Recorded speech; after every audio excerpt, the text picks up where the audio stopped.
TFCC నిర్ణయం పిచ్చుకపై బ్రహ్మాస్త్రంలా ఉందని విమర్శిస్తున్నారు జూనియర్ ఆర్టిస్ట్ అసోసియేషన్ ప్రెసిడెంట్ స్వామి గౌడ్తో మా ప్రతినిధి వెంకట్ ఫేస్ టు ఫేస్.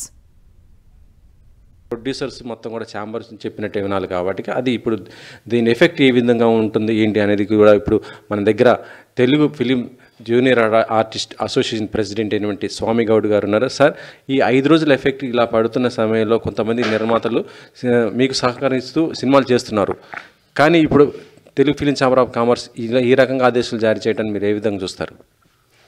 ముఖ్యంగా ఇలా నిర్ణయం తీసుకోవడం నిర్మాతలు చాలా బాధాకరమైన విషయం. ఎందుకంటే మేము నిర్మాతలు దేవుడనే భావించి మేము ముందుకొచ్చి మేము వాళ్ళతో అడగటం జరిగింది. వాళ్ళు చెప్పిన నిబంధనల ప్రకారమే ఎవ్రీ ఇయర్ 10% అన్నారు. ఆ 10%కు 3 సంవత్సరాల తర్వాత 30% అడుగుతున్నాము. ఒకేసారి 30% మేము అడగట్లేదండి, అది చాలా తప్పు. ఎందుకంటే మేము చేసేది నిర్మాతలతోటే ఫైట్, కానీ సమ్మె అని కూడా ఏ రోజు చెప్పలేదు. మరి కార్మికుల కష్టాలను చూసి కొంతమంది నిర్మాతలు ముందుకొచ్చి మీరు అడిగిన 30% ఇచ్చి మేము వేతనాలు చెల్లించి మేము షూటింగ్లు జరుపుతామని చెప్పినప్పుడు మేము వాళ్ళకు సహకరించి ముందుకు పోతున్నాము. మరి అటువంటి సందర్భంలో మిగతా పెద్ద ప్రొడ్యూసర్ కౌన్సిల్ నుంచి కూడా ఇప్పుడు తీసుకున్న నిర్ణయం చాలా బాధాకరంగా ఉంది.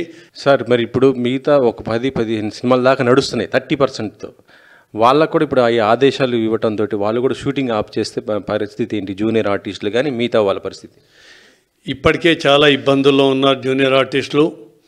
ఎందుకంటే షూటింగ్ జరిగితేనే రెక్కాడితే డొక్కాడదన్న పరిస్థితిలో ఉన్న జూనియర్ ఆర్టిస్టులు మరి పిచ్చుకల మీద బ్రహ్మాస్త్రం అన్నట్టు చేయకుండా జూనియర్ ఆర్టిస్టుల విషయంలో చెప్పాలంటే సంవత్సరానికి 100 రూపాయలు అడుగుతున్నామండి మా వేతనాల నుండి. ఒక్కసారి పెద్ద మనసుతో నిర్మాతలు ప్రతి ఒక్కరూ ఆలోచించుకోవాలి. బి గ్రేడ్ 950 అండి, ఏజెంట్ కమిషన్ 246 పోతే వాళ్ళకు వచ్చేది 810 అండి. అలాగే 816 బి గ్రేడ్, ఏజెంట్ కమిషన్ 196 పోతే జూనియర్ ఆర్టిస్టులకు వచ్చేది 650. మరి జూనియర్ ఆర్టిస్టులు నెలలో ఎన్ని రోజులు షూటింగ్ చేస్తారో ఒక్కసారి పెద్ద మనసుతో మీరు ఆలోచించాలని మీ ద్వారా వాళ్ళకి తెలియజేస్తున్నా.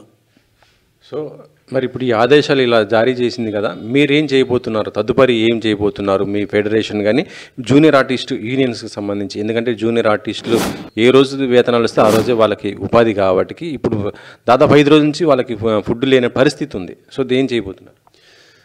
చెప్పాలంటే ఇప్పుడు జనవరి నుండి జూన్ జూలై వరకు రాని పేమెంట్లు కూడా చాలా ఉన్నాయి. పేమెంట్ చాలా చెల్లించని వాళ్ళు నిర్మాతలు చాలామంది ఉన్నారు. ఆ లిస్ట్ కూడా ఈరోజు ఫెడరేషన్ ద్వారా నిర్మాత మండలి కూడా చేయాలని అనుకున్నాము. ఎందుకంటే నెలల తరబడి డైలీ వేజెస్ అన్నారు.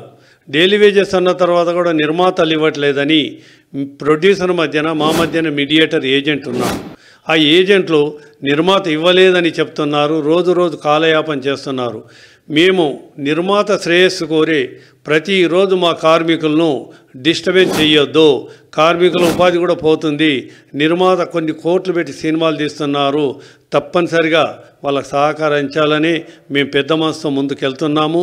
నిర్మాతలు కూడా కార్మికులను దృష్టిలో పెట్టుకొని తప్పనిసరిగా కార్మికులకు పెద్ద మనసు ఆలోచించి మేము అడిగిన వేతనాలకు స్పందించే ముందుకు వస్తారని నేను ఆశిస్తున్నాను. ఫిలిం ఛాంబర్ ఆఫ్ కామర్స్ చేసినటువంటి ఆదేశాలు ప్రొడ్యూసర్స్కి దీనివల్ల ఇప్పుడు జరిగే షూటింగ్స్ కూడా ఆగిపోయే పరిస్థితి ఉంది కాబట్టి తమకు ఇబ్బంది అంటున్నారు. సో 30% దాంతోపాటు త్వరగా షూటింగ్లు కూడా స్టార్ట్ చేసుకునే విధంగా మొత్తం కూడా ప్రొడ్యూసర్స్ కూడా పెద్ద మనసుతో ముందుకు రావాలని కూడా కోరుతున్నారు Telugu film junior artist association president అండి స్వామి గౌడ్ గారు. ప్రస్తుతం అయితే మన ఇండస్ట్రీ మొత్తం కూడా ఇప్పుడు గత 5 రోజుల నుంచి మాత్రం మొత్తం చాలా వరకు కూడా ఇటు షూటింగ్ లేక చాలా ఇబ్బంది అయితే పడుతున్న పరిస్థితి అయితే మనం చాలా స్పష్టంగా కనిపిస్తుందని చెప్పవచ్చు. కెమెరామెన్ పాషతో వెంకట్, 10 TV.